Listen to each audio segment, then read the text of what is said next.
살아계신 하나님 감사합니다. 오늘도 우리가 주님의 말씀을 의지하고 주님의 성령을 의지하여 이 자리에 나왔사오니 아버지 우리의 심령을 붙들어 주시옵소서. 통일 선교 화요 기도의 자리가 아버지의 말씀을 듣는 자리가 되게 하여 주시옵시고 아버지의 말씀에 순종하는 자리가 되게 하여 주시옵시고 아버지의 영광을 위하여 수고하는 자리가 되게 하여 주시옵소서. 온 열방과 세계 가운데 주님의 이름이 높여지는 그날까지 우리가 이 일을 쉬지 않게 하여 주시옵시고 아버지 앞에서 온전히 이 길을 걸어가는 믿음의 사람들 될 수 있도록 주님 붙들어 주시옵소서. 오늘도 아버지의 말씀을 듣기를 소망합니다. 성령님께서 조명하여 주심으로 말미암아 말씀이 깨달아지게 하여 주시옵시고 전하는 자나 듣는 자 모두가 아버지의 말씀 앞에 순복하는 일이 시작될 수 있도록 주님 인도하여 주시옵소서. 감사하며 예수님의 이름으로 기도하옵나이다.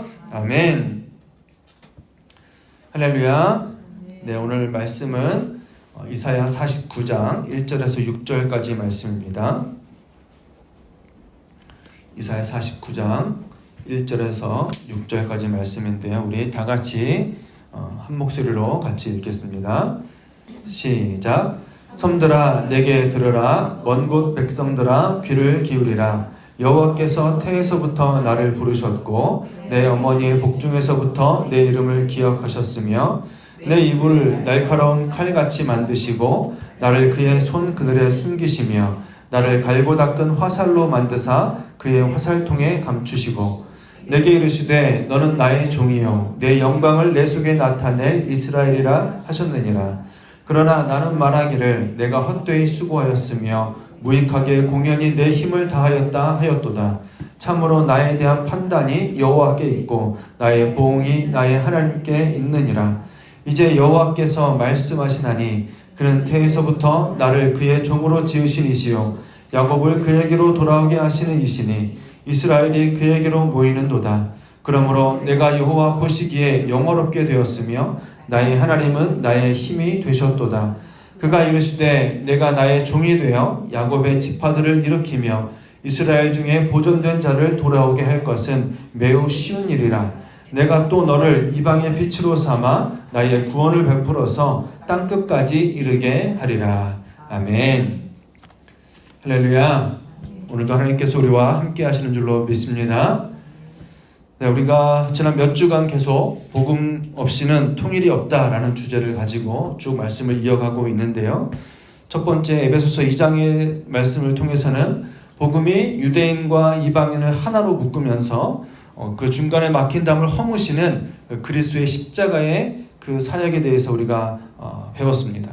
그리고 두 번째 고린도서 5장 말씀을 통해서 교회가 단지 구속의 수혜자가 아니라 그 화목의 사역자로 우리를 부르셨다라고 하는 그 부르심의 사명을 다시 한번 확인했고요.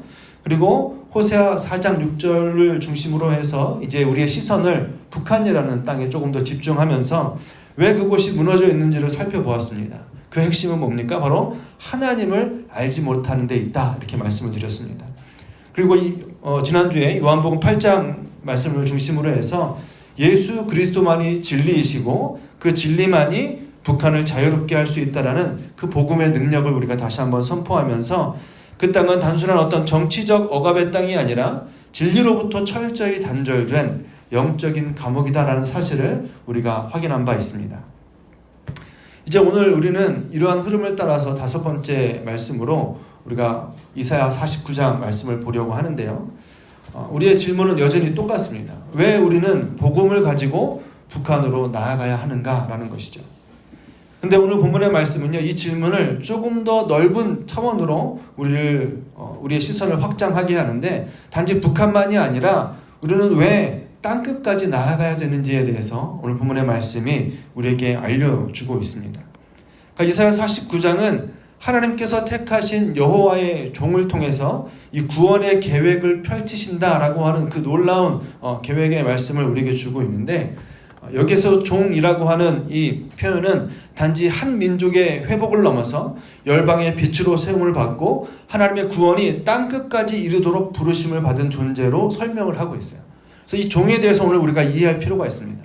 그런데 이 종이 바로 누구냐 하면 예수 그리스도이시다라고 성경은 말씀하고 있는 거죠. 그래서 오늘날 그 사명을 예수 그리스도께서 가지고 이 땅에 오셨고 또 그분이 부활 승천해서 올라가시면서 누구에게 맡기셨죠? 이 사명을 교회된 우리에게 맡기셨음을 성경이 우리에게 말씀하고 있는 거죠. 대한민국과 저 북한의 이 한민족만을 위한 복음이 아니라 하나님은 온 세상을 향해서 그분의 구원을 지금 펼쳐가고 계시는데 북한은 그 시작일 수 있다는 거죠. 북한은 그 시작일 수 있지만 그 끝은 오직 하나님의 구원이 여전히 미치지 않는 곳이 없게 하는 것. 그래서 그것이 하나님의 뜻임을 우리가 오늘 확인하기를 소망합니다. 그래서 우리는 그 하나님의 뜻 안에서 오늘 우리의 자리를 다시 한번 확인하고 우리가 어떻게 이 복음의 사명들을 감당해야 될 것인가를 살펴보고자 합니다. 오늘 이사야 49장 말씀은요, 이 여호와의 종이라고 하는 표현이 나오는데 이 여호와의 종에 대한 두 번째 노래라고 볼 수 있습니다. 그래서 메시아적 구속 사역의 신비와 위대함을 드러내고 있는 본문 중에 하나인데요. 이 본문에 등장하는 이 종은 단지 유다 민족의 회복자로만 부르신 게 아님을 분명하게 말씀하고 있습니다. 6절에도 가서 보면 하나님께서 그를 열방의 빛으로 세우셨다 이렇게 말씀하고 있죠. 그러니까 이것은 구약시대 이스라엘이 감당하지 못했던 그 세계의 선교적 사명을 이제 메시아가 성취하실 것을 예언하는 대목인 거예요. 이로써 이사야는 신약의 복음 전파를 준비하는 예언적 기초를 지금 놓고 있다 이렇게 평가하고 있습니다. 그래서 궁극적으로 이 종의 사역은 뭐냐 하면 인간의 구속이라는 그 본질적인 목적과 함께 열방의 회복이라고 하는 포괄적인 비전을 동시에 담고 있다라고 우리가 기억을 하면 좋을 것 같습니다. 그래서 이 개념을 가지고 오늘 본문의 말씀 쭉 살펴볼 건데요. 이 종이 가지고 있는 사명은 단지 어떤 사람을 구원하는 데서 끝나는 게 아니라 모든 민족을 하나님께로 돌아오도록 하는 더 크고 넓은 하나님의 계획을 담고 있다 이렇게 보시면 좋겠습니다. 그래서 오늘 이사야 49장은 이렇게 시작합니다. 1절 말씀인데요. 섬들아 내게 들으라, 먼 곳 백성들아 귀를 기울이라 이렇게 시작하죠. 그러니까 이 1절의 말씀은 너무나도 중요한 선교적 선언이다 이렇게 볼 수 있어요. 그러니까 지금 이사야 선지자를 통해서 하나님께서 전 세계를 향해서 하시는 부르심의 외침이다라고 보시면 됩니다. 그러니까 이 말씀은 이스라엘을 넘어서 그 당시에 섬들, 곧 세상의 끝이라고 볼 수 있는 지역들을 말하는 겁니다. 또 먼 곳 백성들이라고 표현했어요. 그러니까 이 종의 이야기를 주의 깊게 들어야 될 대상이 여기 유대 땅 너희만이 아니라 먼 곳에 있는 자들까지 다 포함된다 이렇게 선언하고 있는 거죠. 그러니까 이 종의 사역은 단지 유다 땅이나 바벨론 포로 시대의 회복에 국한된 것이 아니라 모든 민족과 세대를 위한 하나님의 그 구원 계획의 핵심이다라고 지금 선언하고 있는 거예요. 누누이 제가 말씀드리지만 하나님의 관심은 1차적으로는 이스라엘이 맞아요. 그 당시로서는. 그죠? 성경의 배경을 보면. 그러나 궁극적으로는 항상 뭐예요? 열방을 향해서 하나님이 열려 계시고 열방을 향하여서 말씀하고 계신다는 것을 구약 성경에서 누누이 우리는 찾아볼 수 있습니다. 오늘날 우리에게까지도 마찬가지인 거죠. 그러니까 하나님은 우리를 구원하셔서 하나님의 백성을 만드시고 하나님의 자녀가 되게 하시는 것이 1차적인 목표가 맞아요. 목적이 맞습니다. 그러나 궁극적으로는 우리를 통해서 이 하나님의 복음이 열방에 전달되기를, 그렇죠? 열방에 선포되기를 여전히 원하고 계시다라는 사실을 믿으시길 바랍니다. 우리는 이걸 잊어버리면 안 돼요. 우리가 정말로 복음으로 말미암아 구원받고 하나님의 백성이 되었다라고 고백하는 사람들이라면 하나님이 궁극적으로 바라보고 계시는 그 열방에 대해서 놓치면 안 된다라는 거예요. 이걸 놓쳐버리면 뭐만 하는 거야? 내 믿음 생활이 중요하다고 나만 바라보면서 살게 되는 그런 제한적인 신앙생활을 하게 된다는 거죠. 그리고 1절 후반부에 가면 이렇게 말씀합니다. 같이 읽습니다. 시작. 여호와께서 태에서부터 나를 부르셨고 내 어머니의 복중에서부터 내 이름을 기억하셨으며 아멘. 그러니까 이는 흔히 이제 메시아적 예언이라고 부르는 구절인데요. 그러니까 이 종이 그분의 사명이 단순히 어떤 개인의 결정이나 역사적인 사건에서 비롯된 것이 아니라 하나님의 그 주권적인 선택과 예정 가운데 주어진 것임을 표현한 거예요. 언제부터? 옛날부터. 어머니의 태에서부터. 이 일들은 이미 하나님이 계획하신 일이다 이렇게 선언하는 거죠. 그러니까 하나님은 이 종을 모태에서부터 부르셨고 그 이름까지 기억하셨다 이렇게 말씀해요. 이것은 곧 예수 그리스도께서 이 땅에 오시기 전부터 하나님의 뜻 안에서 준비되신 분이다 라는 신약의 복음과도 일맥상통하는 거죠. 그러니까 바울은 갈라디아서 1장 15절 말씀에 이렇게 자신에 대해서 표현한 내용이 있어요. 내 어머니의 태로부터 나를 택정하시고 그의 은혜로 나를 부르신 이가, 이렇게 표현했어요. 그러니까 이사야 말씀을 인용하면서 자기의 부르심에 대해서 이제 설명할 때 이렇게 표현했어요. 똑같은 표현이잖아요, 지금. 그러니까 사도 바울 개인에게만 해당되는 게 아니라 하나님께서 그분의 구속 사역을 위해 미리 사람을 구별하시고 정하신 때에 부르신다는 원리를 이 말씀을 통해서 보여주는 아주 대표적인 구절인 거예요. 더 나아가서 예수 그리스도에 대해서는 베드로전서 1장에 이렇게 표현합니다. 같이 읽을게요. 시작. 그는 창세전부터 미리 알림 바 되신 이나 이 말세에 너희를 위하여 나타내신 바 되었으니, 이렇게 말씀해요. 그러니까 예수님이 이 땅에 오심은 어떤 인간의 요청이나 또는 요구 때문이 아니라 창세전부터 계획된 하나님의 구원 작전 가운데 있는 일이다, 이렇게 설명하는 거예요. 그러니까 우리가 예수님 보내주세요 이렇게 해서 예수님이 오신 게 아니라 하나님의 계획 안에서 이미 하나님이 준비해 놓으신 일이다, 이렇게 표현하고 있는 거죠. 그러니까 여기서 미리 알림 바 되신 이, 알림 바 되었다, 이렇게 표현하고 있으니까 성대 예수 그리스도를 통한 이 구원의 길이 하나님 안에서 미리 작정되었음을 지금 말씀하고 있는 거죠. 이것이 바로 개혁주의 전통이 강조하는 언약 안에서의 구속 계획을 설명해 주는 본문인 거예요. 따라서 우리가 이 말씀을 볼 때 이 말씀을 통해서 복음의 출발점이 인간의 갈망이나 결단이 아니라 바로 하나님의 영원한 작정과 그 은혜의 선택 안에 있다는 사실을 우리는 성경을 통해서 확인할 수 있게 되는 거예요.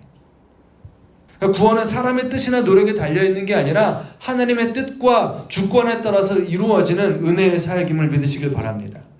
오늘 이사야 49장의 이 구절은 바로 그 영원하신 하나님의 뜻이 여호와의 종을 통해서 이제 실현될 것을 말씀하고 있는 거예요. 그리고 이어지는 2절의 말씀은 이 종의 사명을 묘사하고 있는데 아주 매우 인상적인 표현들이 등장합니다. 우리 같이 읽을게요. 시작. 내 입을 날카로운 칼같이 만드시고 나를 그의 손 그늘에 숨기시며 나를 갈고 닦은 화살로 만드사 그의 화살통에 감추시고, 그랬어요. 여러분 이 표현을 보시면 뭐 하는 것 같습니까? 지금 그냥 칼장수 같아요? 아니죠. 우리 칼을 가는 건 칼장수밖에 없습니다. 요즘에도 계시긴 하더라고요. 많이 없긴 한데. 그러니까 칼을 만들고 화살을 만들고 뭐 하는 거예요? 하나님이 이 종을 어떻게 표현하고 있느냐 하면 마치 전투를 준비하는 병사처럼 지금 준비시키고 있다, 이렇게 말씀하고 있는 거예요. 그의 입은 진리를 찌르는 날카로운 칼날 같고 그의 존재는 어둠 속에 숨겨져 있다가 결정적인 순간에 쓰임받는 화살처럼 지금 묘사하고 있는 거예요. 그러니까 이것은 단순히 어떤 언변의 능력이 뛰어나다 이런 표현을 하는 게 아니라 죄와 거짓 그리고 악과 싸우는 그 말씀의 권세를 지금 말씀해 주고 있는 거죠. 그러니까 우리가 여기서 이 종의 사역을 생각할 때 단순히 편안하게 앉아서 시간 될 때 하는 그런 일이 아니다라는 것을 우리는 눈치챌 수 있는 거예요. 이 종이 해야 되는 그 사역은 뭐냐 하면 말씀을 통한 영적인 전쟁이다라고 지금 말씀하고 계시는 거죠. 그의 입은 칼날같이 날카롭고 그 존재는 감추어진 화살처럼 준비되어 있다라는 거예요. 하나님의 말씀을 대언하는 이 종은 진리로 거짓을 찌르고 어둠을 꿰뚫는 하나님의 도구로 준비된 존재다, 이렇게 표현하고 있는 거예요. 그럼 신약 성경은 이 말씀을 예수 그리스도에게 적용하고 있어요. 예수님은 마치 세상으로부터 숨겨진 것처럼 조용히 이 땅에 오셨어요. 아무도 잘 몰랐습니다. 그분의 사역은 겉으로 보기엔 화려하지 않았지만 그분의 말씀의 능력은 사람들의 심령을 찌르고 깨어지게 했어요. 그래서 사람들을 불편하게 만들었어요. 예수님은 갈릴리 작은 마을에서 시작해서 온 유대와 예루살렘 그리고 결국 십자가에 이르시기까지 그 침묵과 순종 속에서 예수님을 이 땅에 보내신 하나님의 뜻을 이루시기 위해 철저히 종이 되셨다, 이렇게 기록하고 있는 거죠. 그리고 부활 이후에 주님은 제자들에게 이렇게 말씀하십니다. 요한복음 20장인데요. 같이 읽습니다. 시작. 예수께서 또 이르시되 너희에게 평강이 있을지어다 아버지께서 나를 보내신 것 같이 나도 너희를 보내노라, 그랬어요. 바로 이사야 49장에서 예언된 이 종의 사명, 곧 열방을 향한 그 말씀의 사역이 예수님의 부르심과 직결되어 있음을 보여주면서 그 사명을 예수님이 죽기까지 순종하셨다라고 신약성경에 설명하는데 그 사명을 지금 누구에게요? 제자들에게 그리고 곧 우리들에게 맡기셨음을 말씀하고 있는 거예요. 믿으시길 바랍니다. 그리고 3절에 가면 이렇게 말씀해요. 내게 이르시되 너는 나의 종이요 내 영광을 내 속에 나타낼 이스라엘이라 하셨느니라 그랬어요.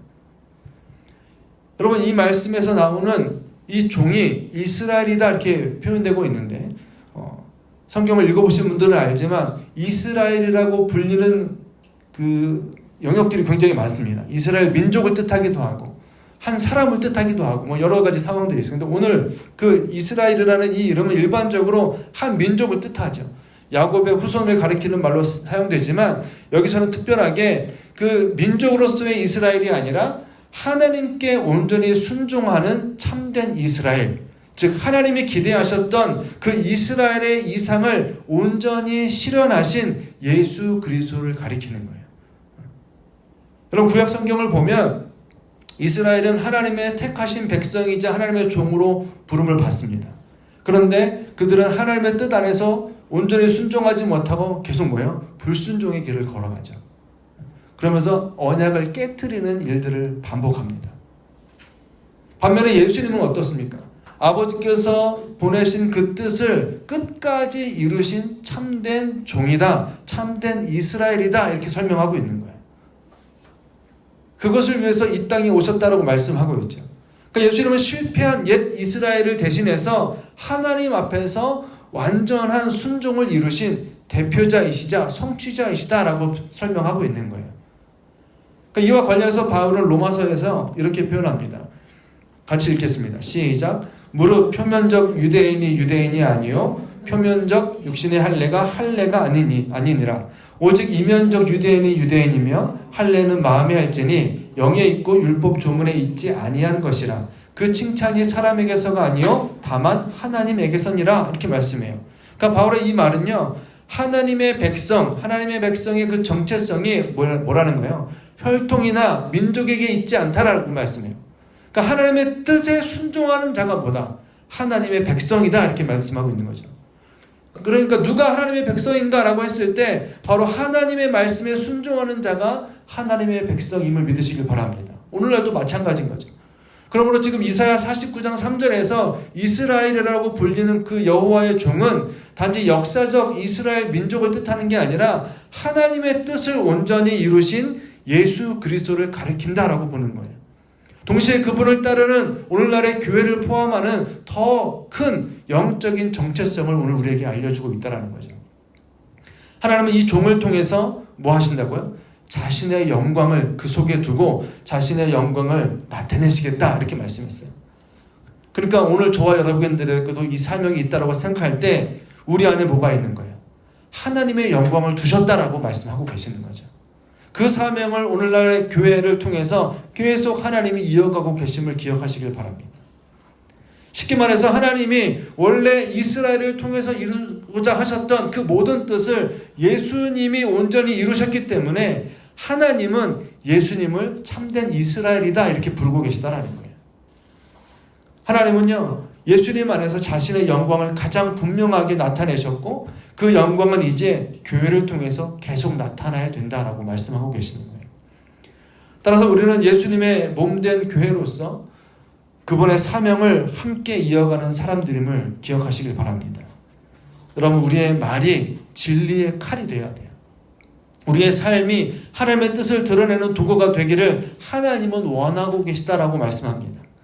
여호와의 종이신 예수 그리스도의 사명이 곧 우리의 사명이기 때문에 교회는 그 사명을 감당하는 사명 공동체로 오늘도 부름받고 있음을 믿으시길 바랍니다.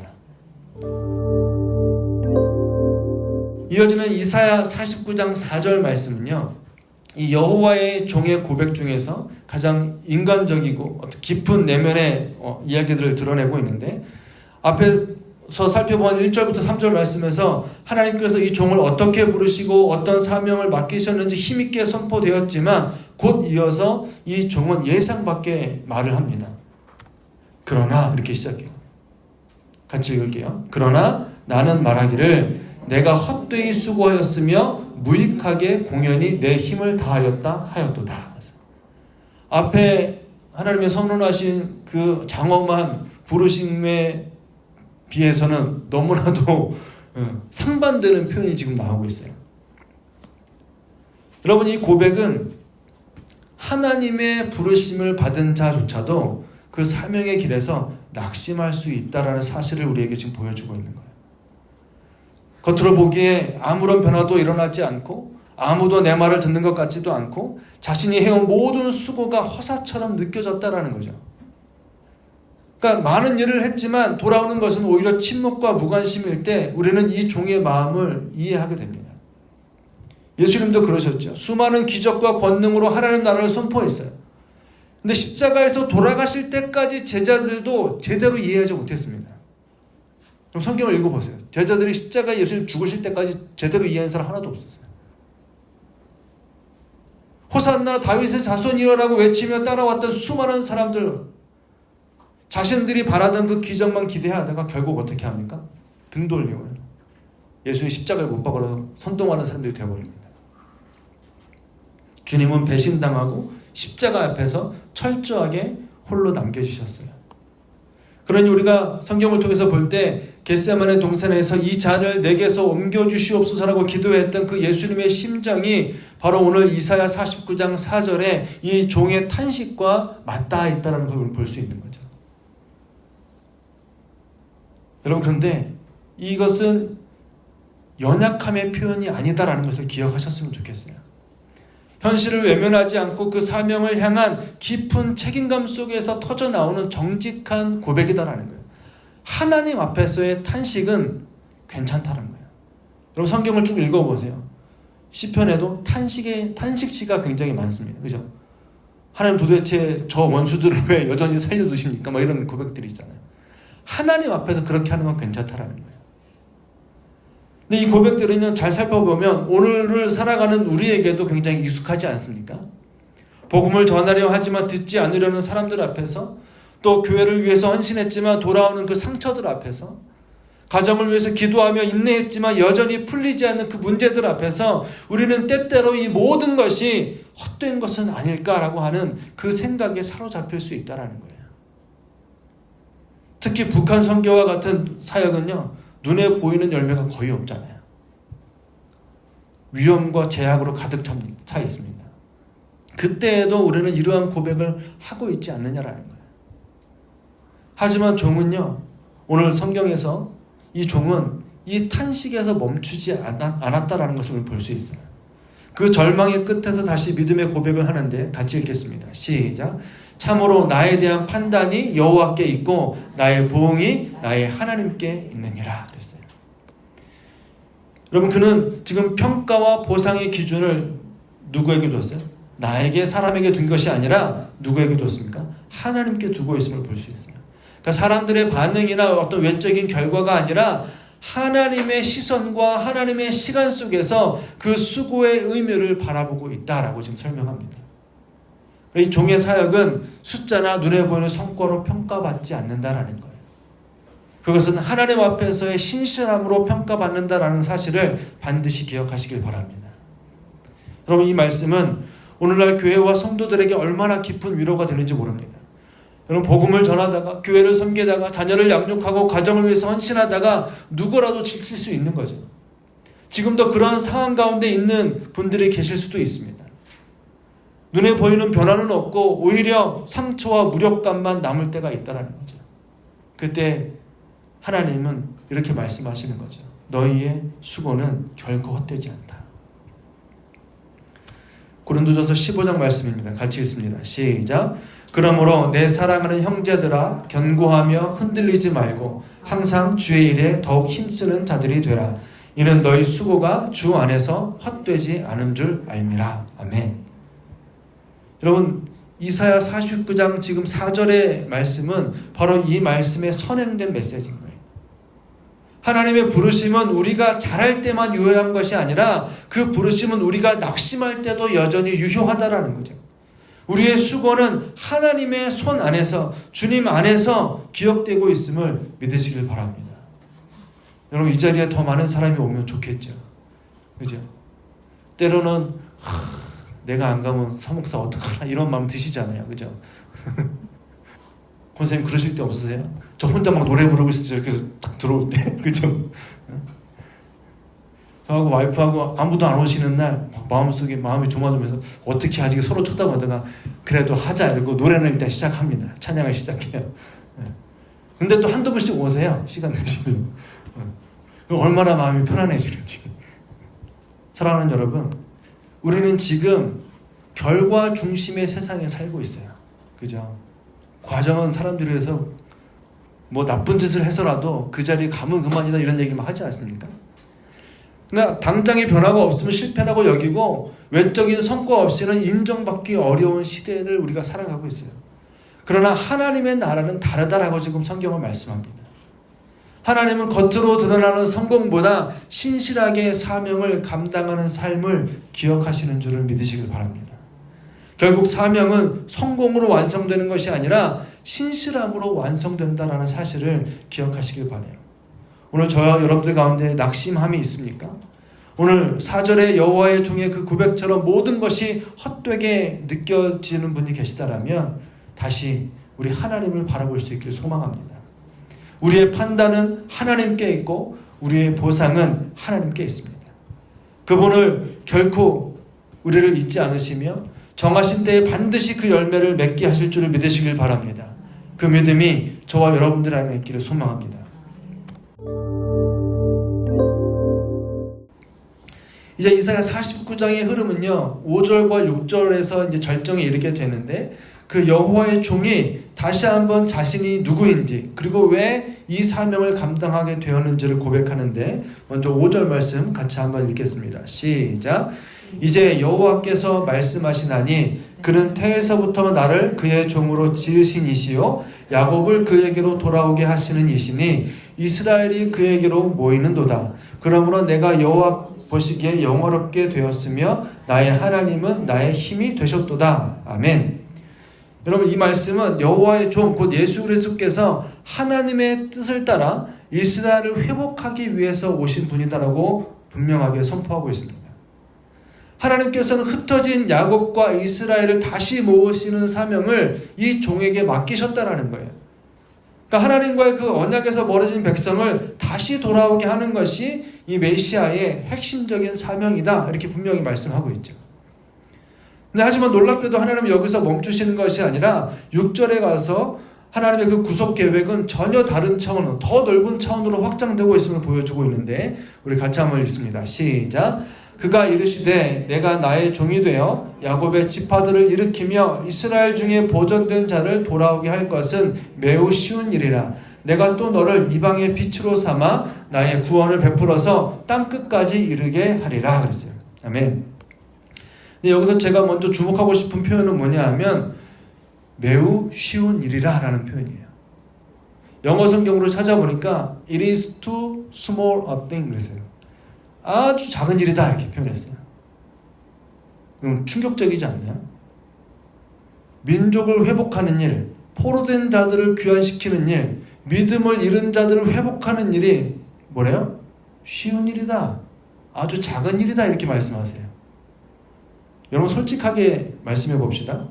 복음을 전하는 일이 쉽습니까? 어렵습니까? 그렇죠. 어렵습니다. 우리한테는. 그러면 민족을 회복하는 일은 쉽습니까? 어렵습니까? 어렵잖아요. 우리한테는 결코 쉬운 일이 아니에요. 하나님의 말씀을 따르며 복음을 전하며 무너진 공동체를 회복하는 것, 여러분들 가정이나 여러분들 교회를 보실 때 쉬워요? 어려워요? 어려워요. 그런데 하나님은 지금 뭐라고 말씀하시느냐 하면 이 일이 매우 쉬운 일이다 이렇게 말씀하세요. 왜 그럴까요? 그러니까 하나님은 지금 하나님의 시선은 하나님의 시각은 뭐냐 하면 이 한 민족의 회복조차 하나님이 바라보시는 온 열방의 회복 그 큰 일에 한 조각에 불과하다라는 거예요. 하나님의 시선은 지금 어디가 있어요? 열방을 향해 있어요. 그러니까 지금 이 한 민족을 돌아오게 하고 한 민족을 회복하게 하는 일은 한 조각에 불과하다는 거죠. 작은 일에 불과하다고 지금 말씀하시는 거예요. 그러니까 하나님의 시선은 언제나 어디를 향하고 있는가? 열방을 향해 계시다라는 거예요. 단지 유다 민족만이 아니라 온 세상의 구속을 향해서 하나님의 시선은 언제나 향하여 있다라고 지금 말씀하면서, 그래서 하나님은 이어지는 말씀에서 이렇게 표현하고 있어요. 여기 보세요. 내가 또 뭐래요? 너를 이방의 빛으로 삼아서 나의 구원을 어디까지? 땅끝까지 이르게 하리라 이렇게 표현했어요. 그러니까 하나님의 궁극적인 계획은 뭐라고요? 땅끝이에요. 나의 구원을 땅끝까지 이르게 하는 것이 하나님의 계획이다 라고 분명하게 말씀하고 있음을 믿으시길 바랍니다. 이 놀라운 하나님의 계획을 오늘 이사야를 통해서 지금 말씀하시면서, 그렇기 때문에 한 민족을 돌아오게 할 건데 그건 하나님 앞에서는 작은 일에 불과하다 이렇게 말씀하시는 거죠. 여기서 말하는 이 이방의 빛이라는 표현은요, 단순히 어떤 정보를 전달하는 그런 의미가 아니라 어둠 속에 갇힌 자들에게 방향을 보여주는 생명의 빛, 복음의 빛, 우리가 요한복음을 통해서 살펴보았던 것처럼 예수님께서 그 빛으로 오셨다라고 지금 말씀했고, 그분을 따르는 교회가 그 빛을 품고 세상을 향해서 나아가야 될 사명을 가지고 있다 이렇게 말씀드렸어요. 그런데 이 말씀은 누가복음 2장에서 시므온이 아기 예수님을 안고 고백했을 때부터 이 말씀이 지금 성취되기 했음을 우리는 볼 수 있어요. 누가복음 2장에 이는 이방을 비추는 빛이요 주의 백성 이스라엘의 영광이니이다 이렇게 말씀하면서 아기 예수님을 안고 시므온이 고백한 내용이에요. 이사야에서는 이방을 비추는 빛으로 하나님이 부르셨다고 분명히 말씀했고, 시므온은 그 말씀을 기억해내고 이렇게 고백을 한 거죠. 그리고 사도 바울은요, 사도행전 13장에 가서 이사야 49장 6절 말씀을 인용하면서 자신이 이방 선교를 위해서 부르심 받았다라고 하는 그 사명의식을 이렇게 표현합니다. 같이 읽을게요. 주께서 이같이 우리를 명하시되 내가 너를 이방의 빛으로 삼아 너로 땅끝까지 구원하게 하였다 하셨느니라. 여러분, 사도 바울도 알고 있었어요. 이사야가 했던 그 말이 오늘 자신에게 적용되고 있음을 깨닫고 있는 거죠. 선교신학자 크리스토퍼 라이트 박사님은 이것을 두고 이렇게 말합니다. 초대교회의 선교 여정은 이사야 49장의 예언을 문자 그대로 성취하는 과정이었다. 그러니까 바울과 바나바가 안디옥에서부터 시작해서 유럽과 소아시아 그리고 로마에 이르기까지 복음을 전했던 그 여정은 단순한 어떤 역사적인 사건이 아니라 하나님께서 선포하신 말씀의 실현이다라는 거죠. 오늘의 교회는 그 거룩한 흐름의 연장성산에 서 있음을 여러분들 기억하시길 바랍니다. 지금도 복음은 뭐하고 있어요? 계속 열방으로 흘러가고 있어요. 흘러가야 되고요. 하나님은 지금도 일하고 계시다라는 거예요. 그러므로 우리가 북한 선교 또는 어떤 한 민족의 아픔을 회복하는 것을 넘어서 하나님의 구속 계획에 있는 그 거룩한 사명의 일부임을 여러분들 기억하시길 바랍니다. 북한은 지리적으로는 가장 가깝지만 영적으로는 가장 멀리 떨어져 있는 땅끝 아닙니까? 하나님께서는 그곳에도 빛을 비추시기를 원하시며 그 일을 감당할 교회를 지금도 부르고 계신 줄로 믿습니다. 여러분, 오늘 이사야 49장의 말씀은 교회를 향한, 저와 여러분들을 향한 부르심을 믿으시길 바라요.